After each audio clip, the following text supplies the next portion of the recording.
Tentang riba. Riba ini sebelum kita masuk ke definisi dan ke hukumnya serta pembagiannya, kita bicara tentang fenomena riba. Jadi sejak 15 abad yang lalu Rasulullah Shallallahu Alaihi Wasallam itu telah mengkhabarkan tentang riba ini akan menjamur. Riba ini akan menyebar ke seluruh penjuru negeri. Itu sudah dikhabarkan. Bahkan orang-orang beriman yang berusaha untuk menghindar riba, mereka pun terkena debu-debunya riba. Saking susahnya mau lepas. Ya, jadi debunya terkena. Tapi paling tidak itu lebih mending. Ya, kalau mau mending-mendingan ya.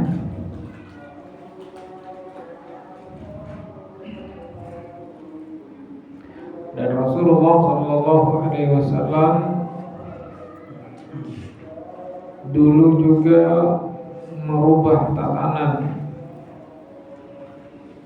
masyarakat pada waktu itu yang mereka marak mempraktekkan riba. Dan riba ini banyak dulu dilakukan oleh orang-orang Yahudi, ya, dipraktekkan oleh mereka. Bahkan mereka terkadang mengakal-ngakali hukum agar tidak terkena riba, tapi tetap aja kena riba. Seperti jual beli inah yang pernah kita sampaikan pada beberapa waktu yang lalu tentang transaksi yang diharamkan, ya, jual beli inah. Itu akal-akalan orang-orang Yahudi untuk melegalkan riba. Jadi sebenarnya itu riba, pinjam meminjam uang dengan adanya tambahan tapi dikemas seperti jual beli, maka disebut dengan bai'ul inah.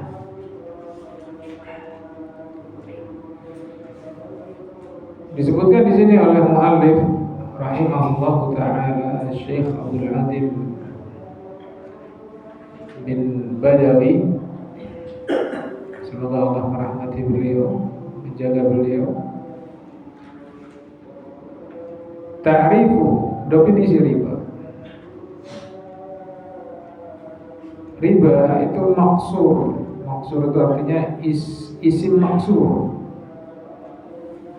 Ya, isim maksur ini istilah dalam ilmu nahwu ya. Jadi nggak usah kita bahas lah.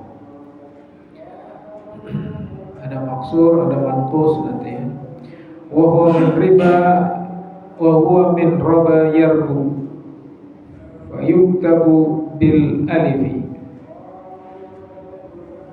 Dan dia berasal dari sebuah fiil roba yarbu. Siapa yang dari pondokan di sini? Kayaknya nggak ada ya. Mau ditanya apa itu fiil, malah nggak ada. Mas Al pernah mondok? Belum ya?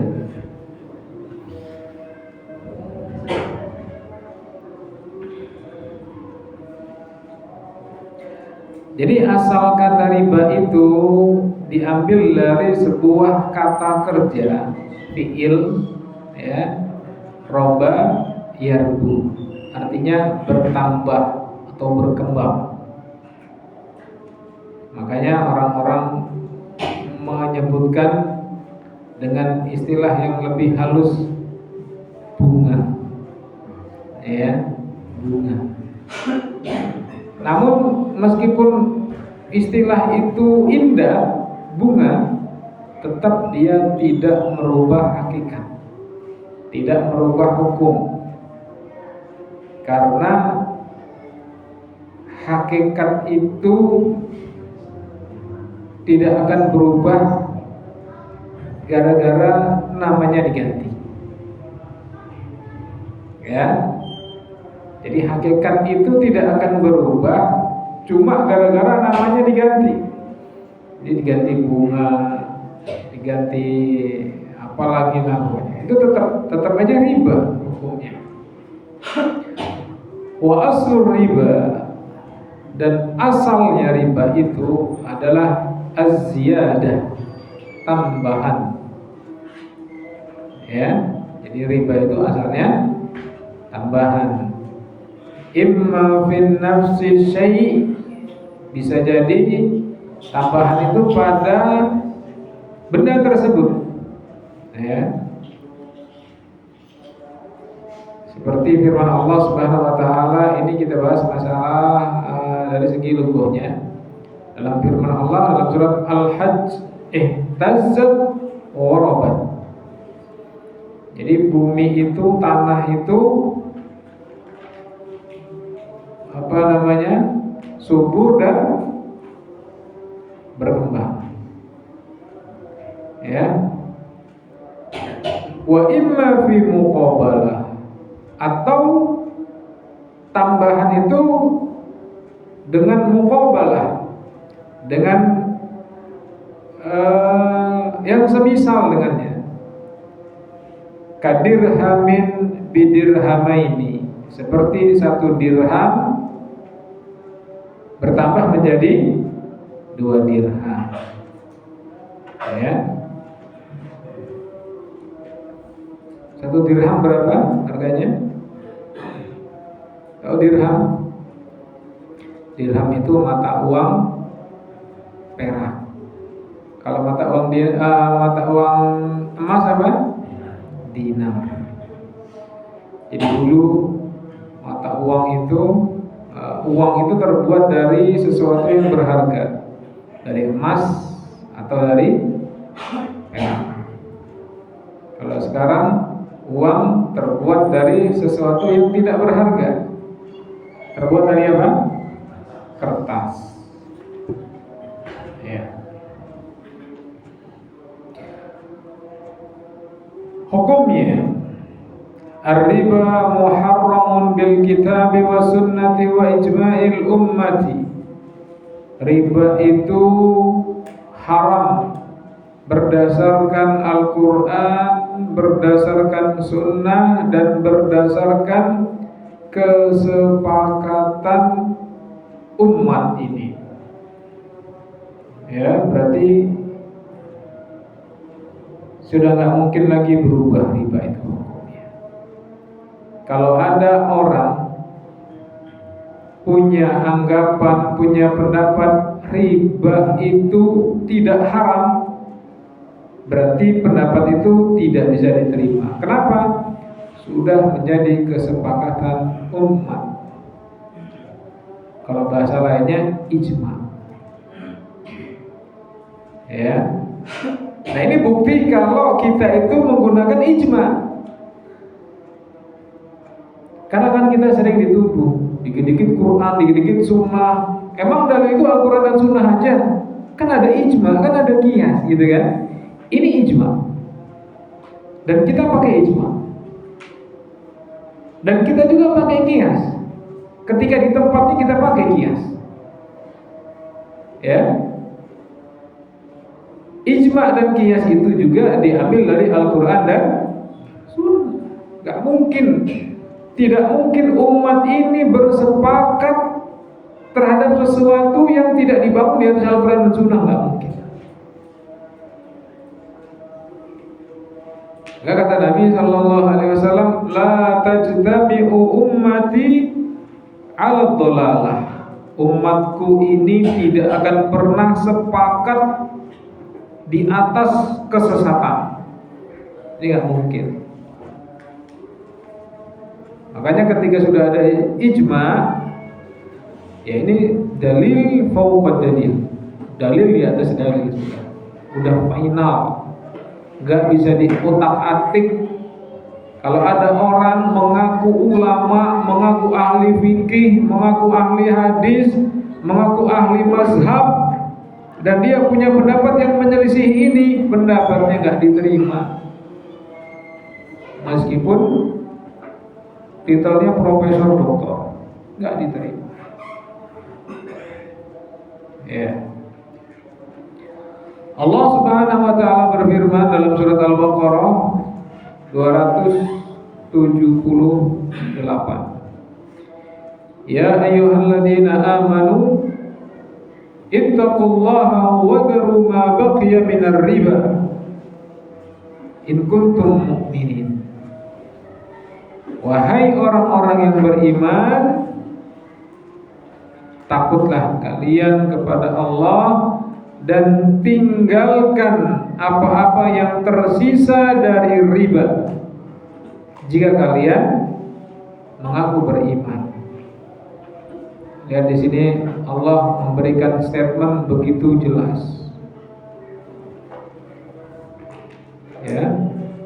Perintah wadharu, tinggalkan apa-apa yang tersisa dari riba jika kalian termasuk orang-orang beriman. Fa illam taf'alu, maka Allah melanjutkan ayatnya, jika kalian tidak mau meninggalkan riba, sudah diancam, takutlah kalian kepada Allah dan tinggalkan sisa-sisa riba jika kalian beriman. Tapi jika kalian nggak mau meninggalkan riba, fa'dhanu biharbin minallahi wa rasulihi, maka kami telah umumkan perang dari Allah dan Rasulnya pada mereka yang masih bermain-main dengan riba. Ya, kenapa Allah Subhanahu wa taala sampai mengancam nantang perang? Ini menunjukkan apa? Ini menunjukkan manusia itu dalam masalah riba ini berat untuk meninggalkan. Sampai diancam dengan ancaman yang keras. Berat. Ya, ada aja alasannya. Ustaz, kalau kami nggak begini, kapan kami punya mobil, Ustaz? Kapan kami punya motor, Ustaz? Kapan kami punya rumah, Ustaz? Emang Ustaz mau minjemin tanpa riba? Wih, kami seneng banget, Ustaz. Gitu ya. Coba Ustaz itu nggak usah lah ngomong-ngomong masalah riba, dikit-dikit haram, diancam neraka, begini begitu. Ustaz lah coba buka simpan pinjam untuk umat tanpa bunga, tanpa kelebihan, tanpa riba. Mau nggak? Nah, kan? Ya, ini statement-statement yang sering muncul. Pokoknya ada aja alasan. Ya, dan beberapa kali Ustaz nyampaikan masalah riba di khutbah Jumat. Itu banyak sekali yang gusar para jamaah, yang mereka terus ngomong sendiri di belakang. Saat khutbah mereka ngomong sendiri, saking panasnya mereka mendengarkan itu. Ya, udah macam-macam gak karuan.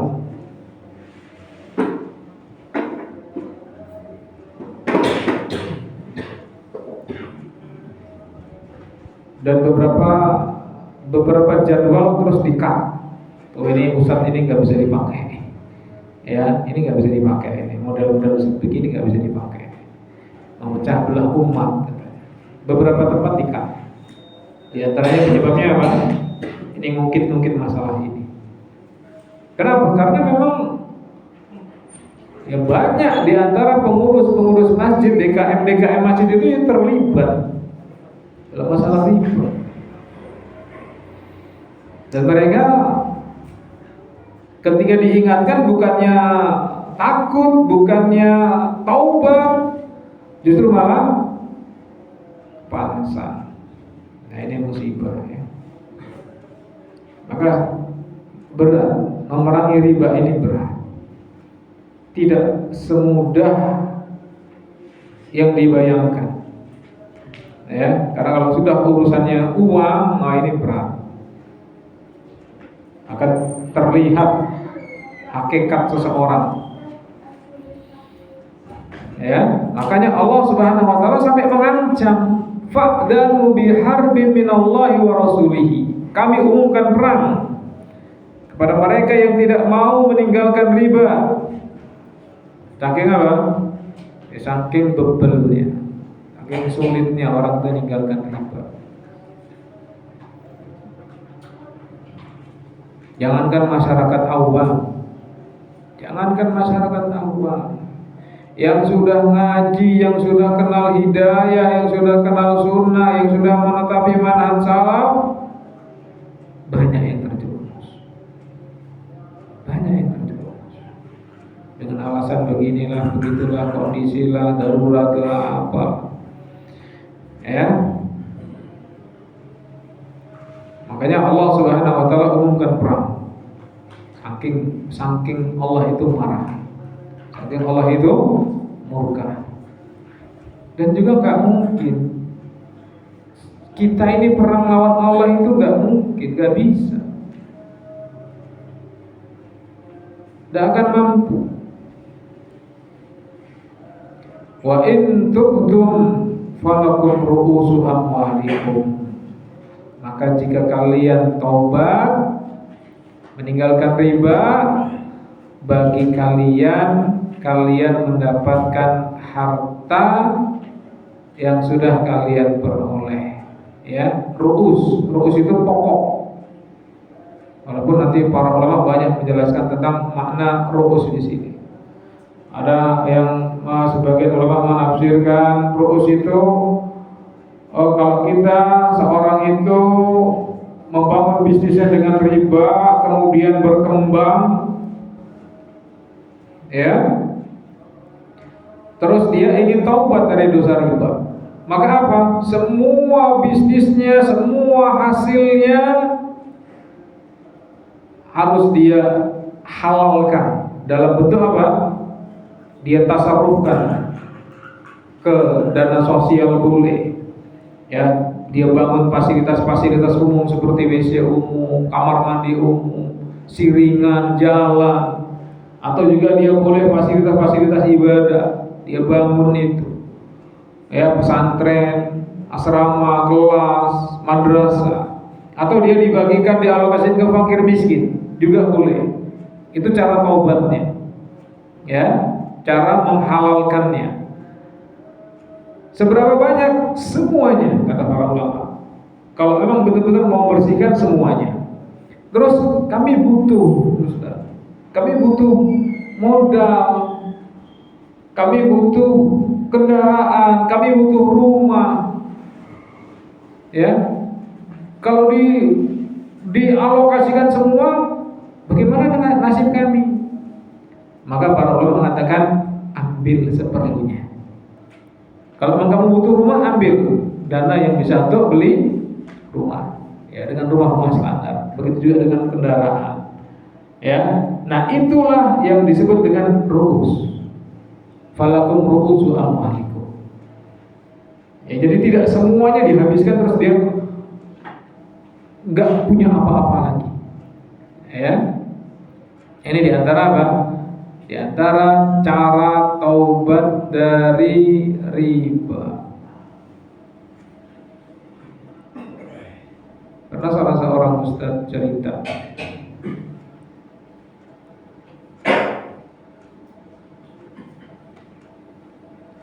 ada temannya bercerita sama ustaz tadi. Dia bilang, Ustaz, saya punya saudara. Saudara itu kerjanya di salah satu, dia di kepala cabang bank konvensional. Dan dia tahu bahwasanya itu riba. Ya, itu riba, dia tahu. Tapi dia beranggapan gini, kepala cabang itu beranggapan, ya nggak apa-apa lah saya kerja di dunia riba. saya akan imbangi, saya akan netralisir dosa riba itu dengan sedekah. Ya. Kemudian dengan puasa Senin Kamis. Jadi Masya Allah kepala cabang itu, kalau dilihat dari zahirnya Masya Allah dia Senin Kamis rajin, kemudian sholat sunnahnya rajin. Kalau sholat sunnah rajin berarti sholat wajib terjaga. Kemudian sedekahnya rajin, terkenal dermawan. Suatu ketika ajal tiba, beliau meninggal dunia. Ya, beliau meninggal dunia dan dikuburkan. Qadarullah, pada hari penguburan itu ada 2 lubang karena ada 2 yang meninggal dunia. Jadi ada 2 lubang. Yang ini untuk punya kepala cabang, yang ini untuk orang lain yang meninggal di hari yang sama, dikuburkan di tempat yang sama. Qadarullah wa ma syaa fa'al, ketukar.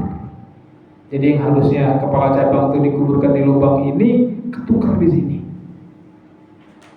Ya, ketukar di sini, dan ketika ingin sudah selesai dikuburkan, ketika ini mau menguburkan ternyata sudah ada jenazah yang ditanam.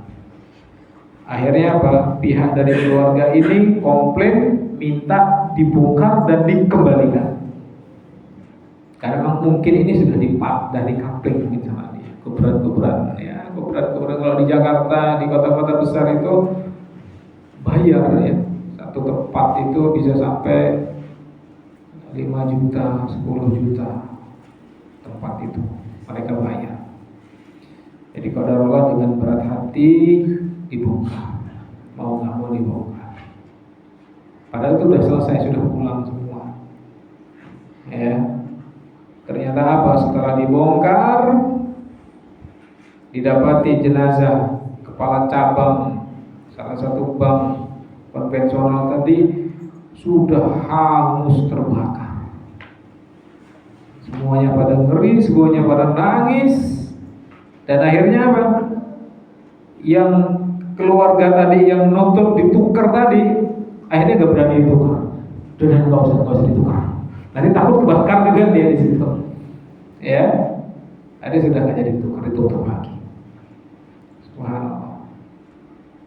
Kemudian si penanya tadi itu kenapa Ustaz ya, kok bisa kayak gitu? Padahal baru beberapa menit, baru beberapa jam dikubur kok sudah gosong semua, sudah kebakar semua. Ditanya apa profesinya? Yaitu bergelut di dunia riba. Padahal dia ini alim menurut kacamata manusia. Jadi nggak bisa. Ya, dosa besar itu tidak bisa dihilangkan dengan semau-mau kita. Oh, nanti kita rajin sedekah, nanti kita rajin sholat malam, nanti kita rajin puasa. Gak bisa. Karena ini sudah diancam oleh Allah Subhanahu wa Ta'ala. Ya, itu azab yang ditampakkan di dunia. Seperti itu. Maka Allah Subhanahu wa Ta'ala menawarkan tadi, fa'in tubtum, kalau kalian taubat, falakum ru'usu amwalikum, kalian berhak mendapatkan ru'us dari harta tadi. Apa betul ru'us tadi? Semua dialokasikan, ambil seperlunya. Pokoknya bisnisnya, ya dia bangun bisnis, dia total semuanya dari bisnis riba itu 5 miliar umpamanya. Ya, nah 5 miliar ini semua dialokasikan, ambil seperlunya. Pokoknya beli rumah 500 juta umpamanya. Beli kendaraan 100 juta atau 200 juta atau 300 juta. Kemudian modal usaha 100 juta. Apalagi total semua ada kebutuhan itu yang enggak 1 miliar. Ambil 1 miliar dan yang 4 miliar di tasarruf. Ya, dialokasikan. Itu cara taubat dari dosa ya, dan bukan dosa riba saja, itu tobat dari harta haram, ya, tobat dari harta haram.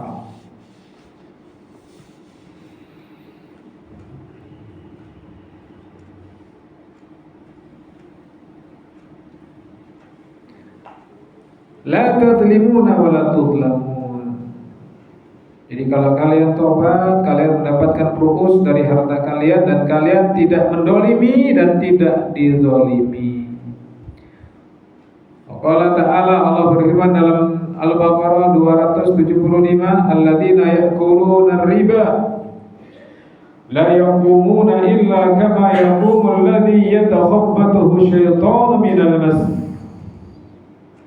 Orang-orang yang memakan harta riba, maka mereka itu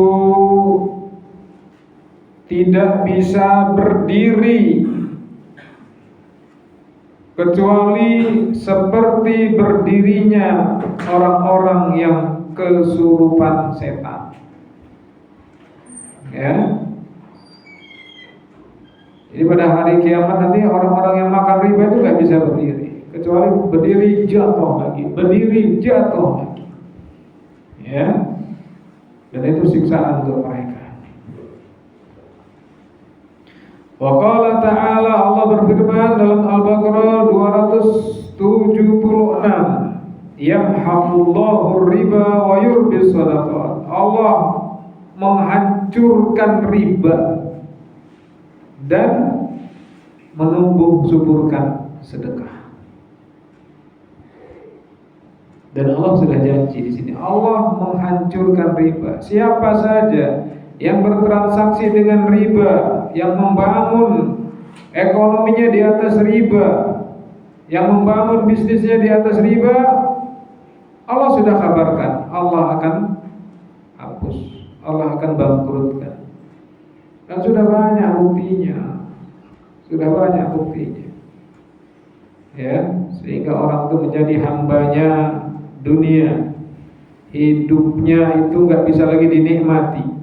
Kenapa? Karena sudah terlalu banyak mikirin hutang-hutang riba. Meskipun banyak secara kasat mata, ya, tapi nggak tenang. Begitu melek mata, yang dipikir apa? Kejar setoran. Ya. Sehingga lupa dengan kewajiban, tidak bisa menikmati hidup. Yang dikejar hanya setoran dan setoran. Bawaannya tegang, kalau malam gelisah, siang hari kehinaan. Ya, kata Nabi SAW, seorang yang punya hutang itu kegelisahan di malam hari dan kehinaan di siang hari.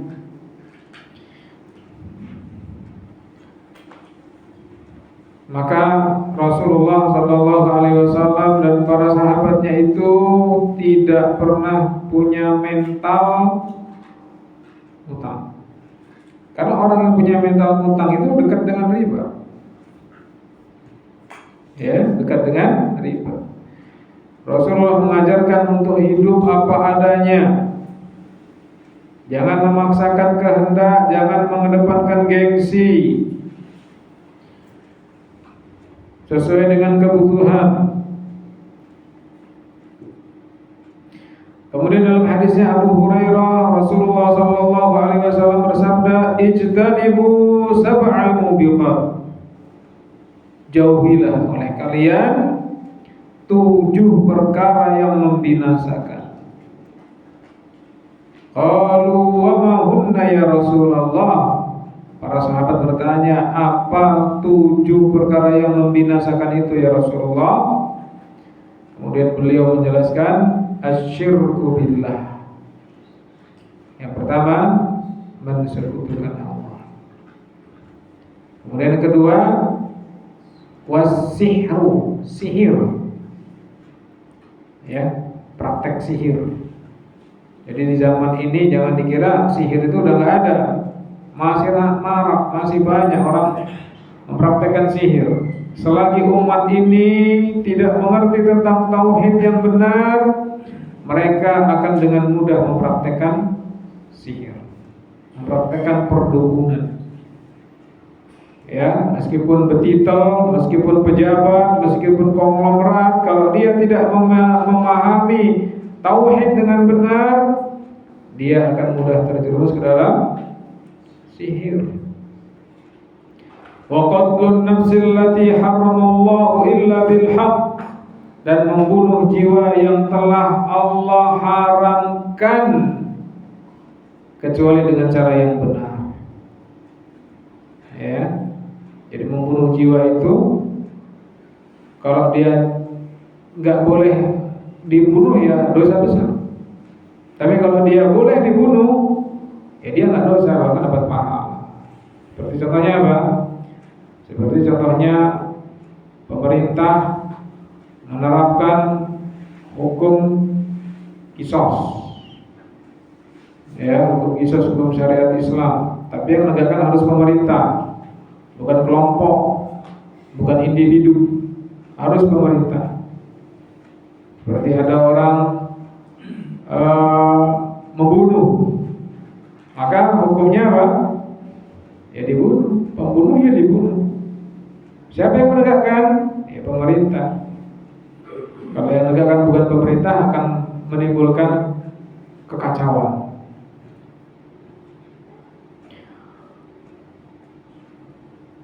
Kemudian yang keempat, aklur riba, memakan riba.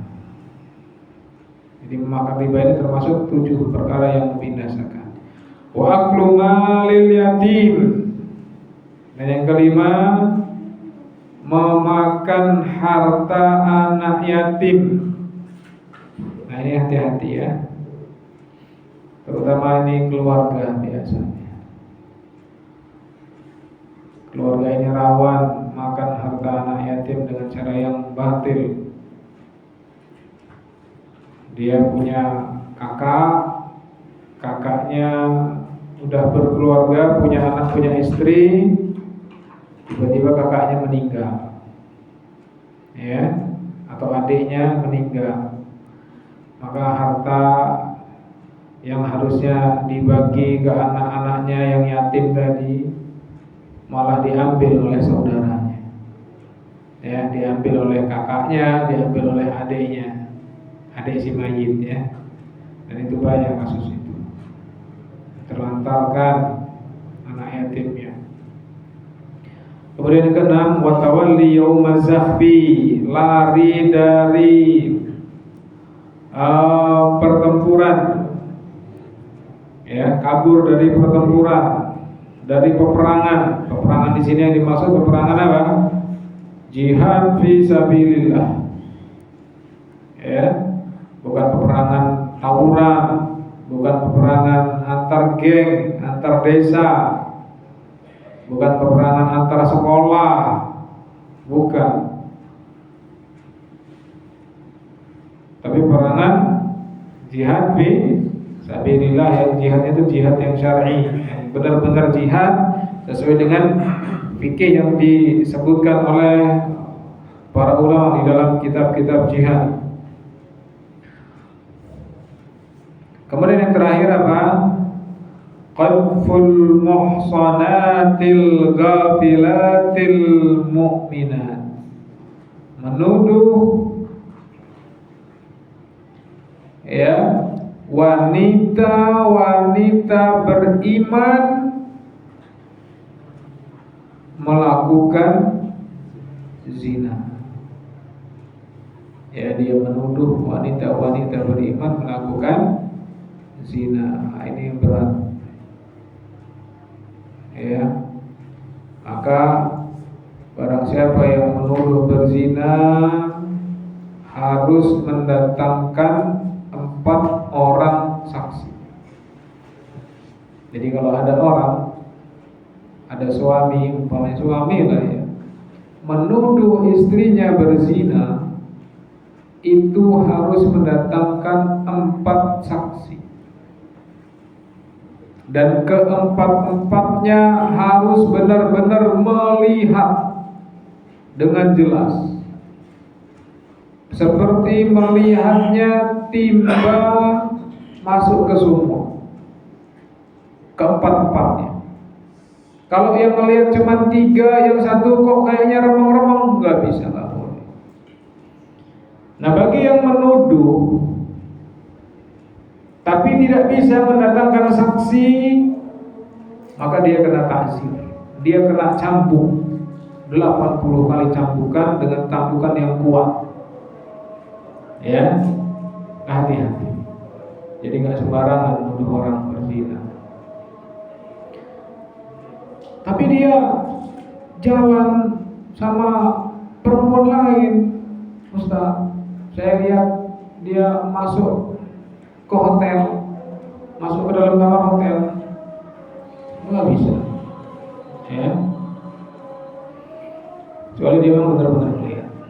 Atau kalau sekarang itu ada bukti kayak CCTV, ya.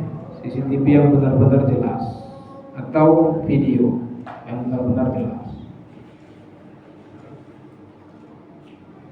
Itu pun ya zaman sekarang ini bisa editan, ya. Bahaya juga. Ya kembali ke saksi itu tadi. Kalau CCTV itu bukti, ya, bukan saksi.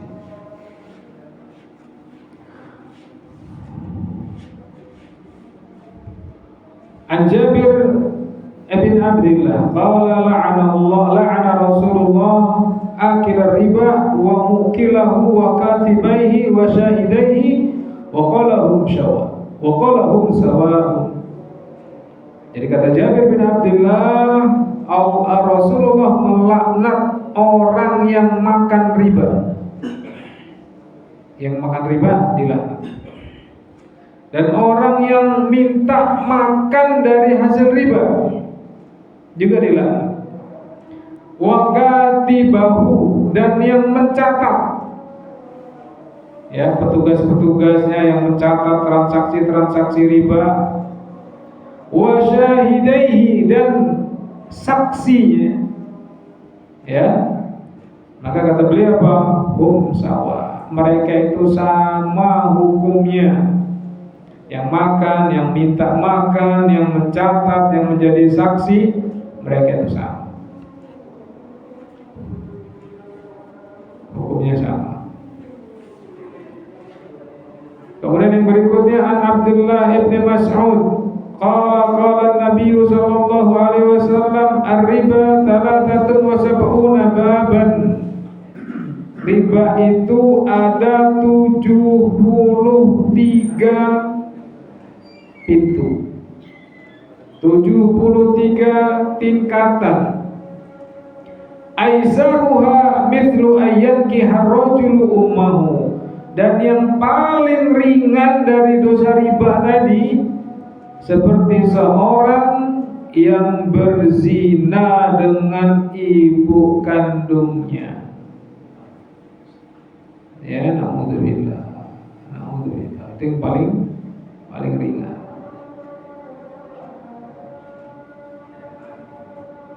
Udah masuk Isya, ya? Ya, kita azan dulu, nanti kita sambung tanya jawab, nanti kita lanjut pada pertemuan berikutnya. Siapa yang mau azan? Kamu bisa azan? Bisa.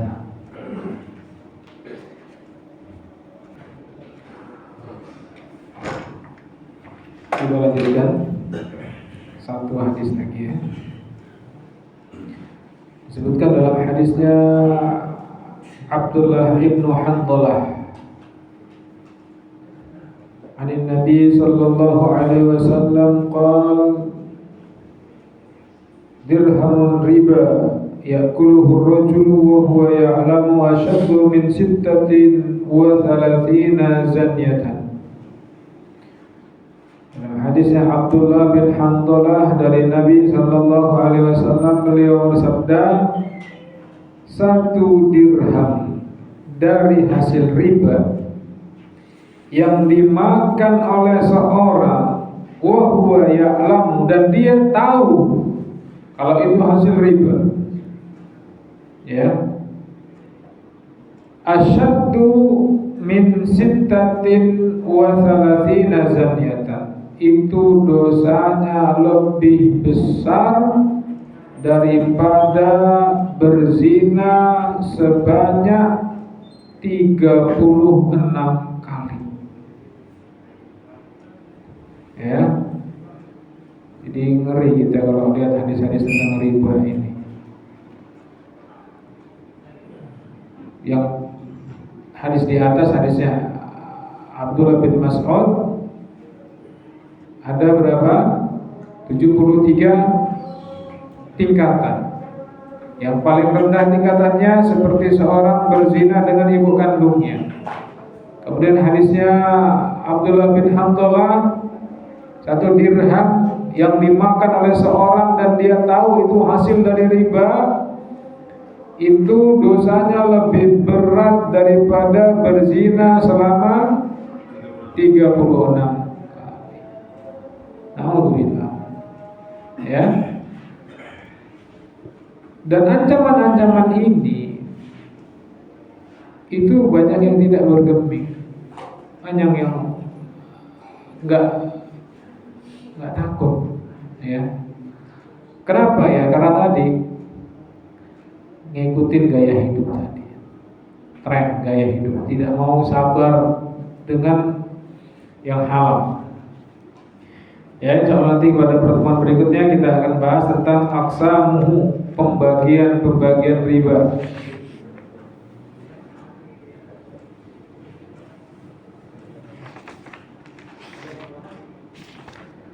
Baik, kita coba sampai di sini. Sisa waktu yang ada, kalau ada yang mau bertanya, silakan.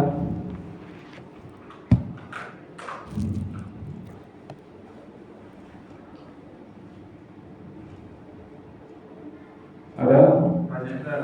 Ya. Ini masalah makan harta ya. Kalau misalnya ada orang meninggal dengan anak yatim, harta mulanya, terus dia bagi-bagi deset itu, terus kita makan desetnya itu, termasuk makan harta yatim juga. Apakah itu termasuk bagian dari memakan harta anak yatim? Kalau itu haknya anak yatim yang diambil dan digunakan untuk seperti itu, maka masuk. Kalau memang itu haknya anak yatim. Haknya anak yatim dari mana? Ya dari harta warisan bapaknya. Ya.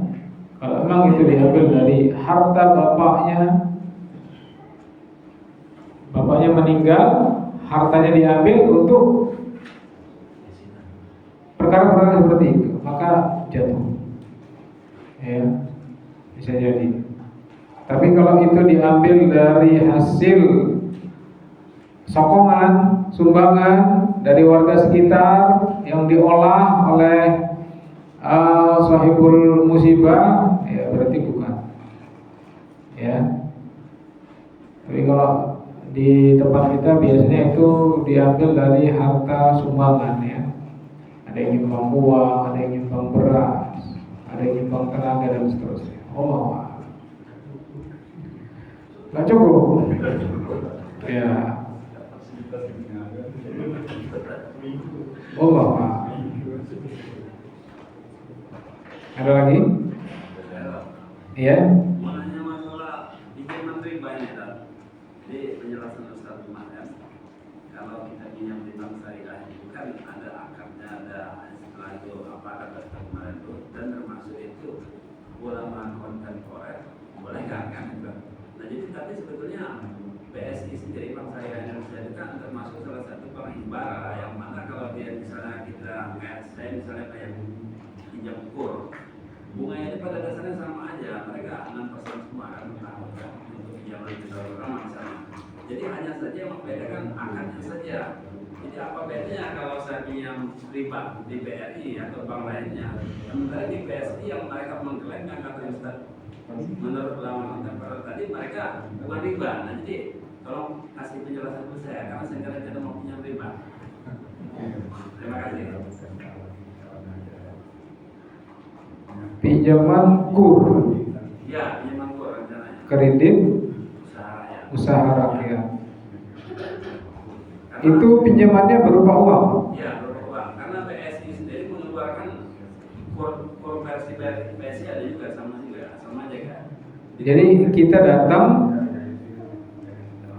pinjam uang, Ya, terus dikasih uangnya. ya, tapi mereka mengklaim di sana tata cara pola peminjamannya itu syariah, jadi nggak riba kata mereka. Oh ya, berarti gini, berarti itu harus dipelajari dulu ya. Bunyi akadnya seperti apa itu harus dipelajari dulu. Jadi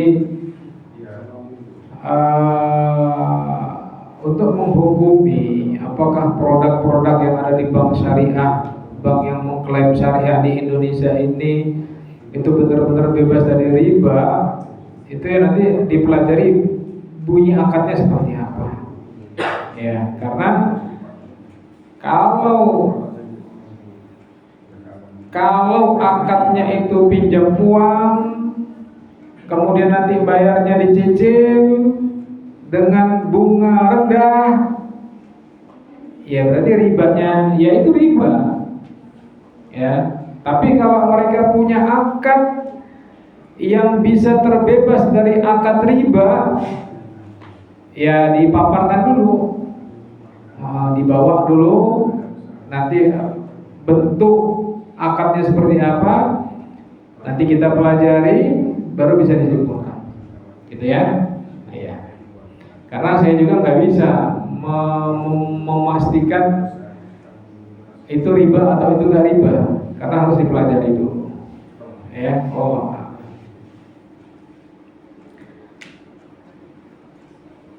Ada lagi?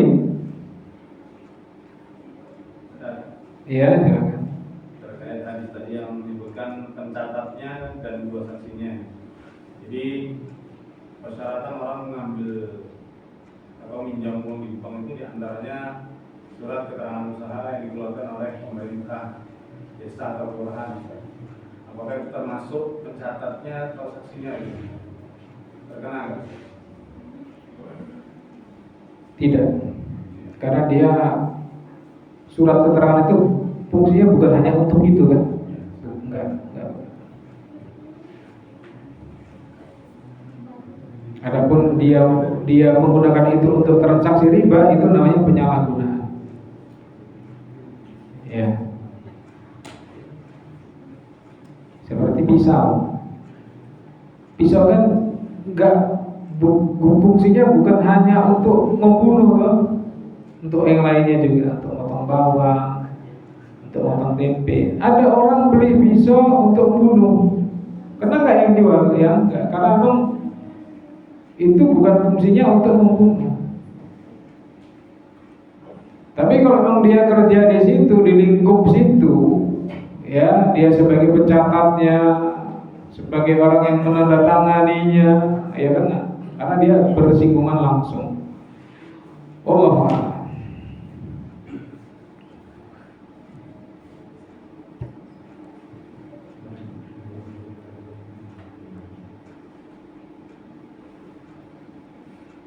Ada lagi?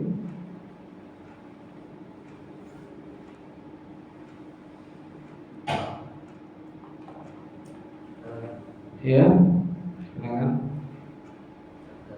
Berkaitan hadis ada ketika di akhirat dia dibangkitkan seperti kerasukan setan. Bagaimana orang yang meminjam, kebanyakan mereka itu sebenarnya tidak tahu karena kekurangan mereka atau kurangnya ilmu, apakah mereka terkena hukuman itu? Iya. Untuk masalah riba ini termasuk amrun daruriyun, perkara yang darurat. Artinya perkara yang darurat itu tentang hukum ribanya ya, tentang hukum ribanya. Perkara darurat itu perkara yang sudah diketahui oleh lapisan masyarakat. Jadi semuanya tahu. Ya, semuanya tahu kalau itu riba, kalau itu nggak boleh. Ya.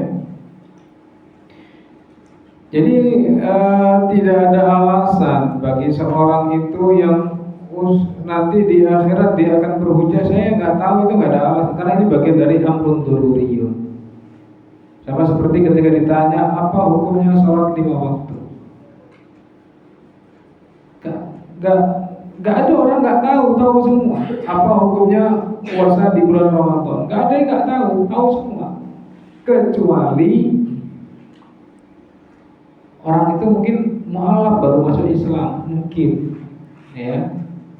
Mungkin aja dia nggak tahu kalau puasa Ramadan itu wajib atau makan riba itu nggak haram gitu, ya bisa jadi. Tapi kalau umumnya ya tahu, kaum muslimin itu tahu umumnya kalau riba itu perkara darurat di dalam Islam.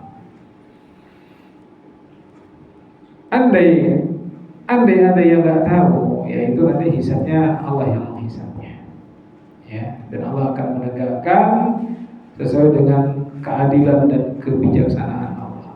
La yadlimun wa la yudlamun. Ya, mereka tidak mendolimi dan mereka tidak didolimi. Wallahu a'lam.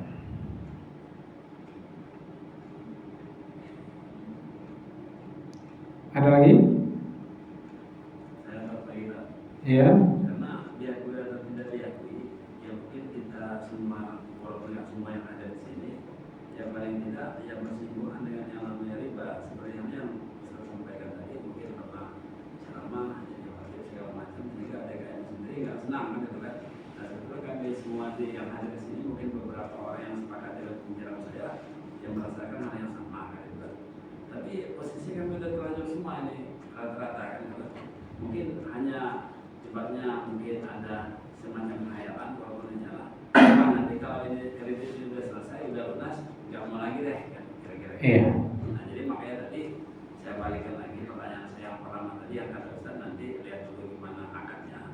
Ya kalau bunganya nanti sama, pinjam kur di BSI tadi 6% juga, loh kok yang ini nggak riba, yang ini riba, itu aja mau saya tanyakan tadi kan. Nah jadi kembali lagi itu cuma nggak nanya, cuma ibaratnya itu curhat lah bahasanya. Iya. Ya terima kasih Pak. Iya. Jadi memang di zaman ini susah orang mau benar-benar lepas dari riba, itu susah. Mereka yang berusaha lepas dari riba, mereka pun terkena debu-debunya riba. Apa debunya riba? Ya itu diantara debunya riba itu orang mau naik haji jadi susah. Ya, susahnya orang yang sudah mampu, harusnya dia bisa naik haji tanpa menunggu lama, itu kena debunya riba. Dampaknya, ya, dampaknya riba. Seperti ada beberapa peraturan di satu lembaga, di satu perusahaan harus ikut program-program tertentu. Ya, yang program itu mengandung riba. Kalau nggak ngikut, ya nggak bisa, terpaksa ngikut. Pokoknya sistem sudah membawa dia harus ikut. Ya, contoh kayak umroh nih ya. Umroh ini, ketika kita ngurus visa, ngurus siskopatuh, ya, ngurus hotel, booking hotel, itu sudah include dengan asuransi. Kalau kita nggak ikut asuransi, ya nggak bisa. Pokoknya itu sudah diikutkan. Itulah diantara debu-debunya, ya, diantara debu-debunya riba. Jadi susah.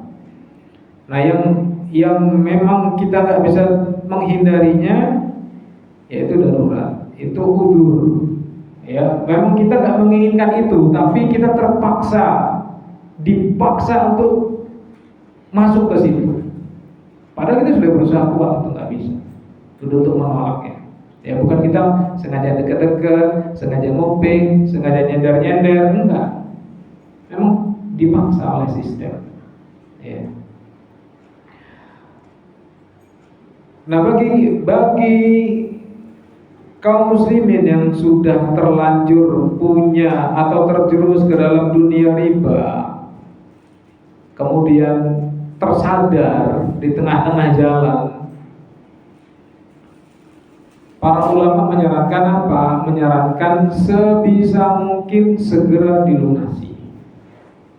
Ya, sebisa mungkin segera dilunasi. Kalau pun nggak bisa dilunasi dengan segera, ya dilunasi, sudah lunas, sudah selesai, jangan lagi dilirik transaksi-transaksi riba. Karena riba itu nyandu, ketagihan, ya, bikin orang itu penasaran. Wih, saya buka usaha 100 juta ngambil pinjaman, udah selesai lunas, cicilan lunas, bunga-bunganya udah selesai dibayar, nanti kan ditawarin lagi, Pak, ada pinjaman lagi Pak, bisa sampai 1 M. Nah itu mulai tergoda lagi. Nah kalau kita tergoda berarti ya belum taubat namanya. Ya, belum taubat, hanya ganti episode, ganti cerita. Nanti itu sudah selesai yang 1 M, tambah lagi yang 2 M, tambah lagi yang 5 M. Terus ya ditawari dengan produk-produk yang berbeda-beda, yang lebih tinggi, lebih menggiurkan. Dan itu nyambung.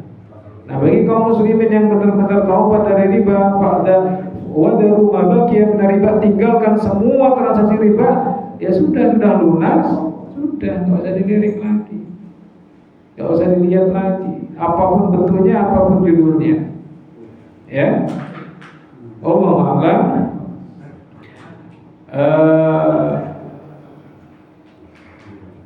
Hukum Allah ini yang jelas harus kita kedepankan ketimbang keinginan kita. Ya, kalau memang kita sudah tahu, ya sudah, cari cara lain untuk kita modal usaha, untuk kita memutar usaha, kita cari cara lain.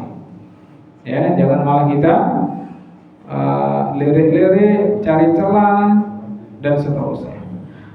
Allahu a'lam. Naktafi lahuna wa nakhtatim bi kafaratil majlis. Subhanakallahumma wa bihamdika asyhadu an la ilaha illa anta astaghfiruka wa atubu ilaik. Tafadhalu barakallahu fiik.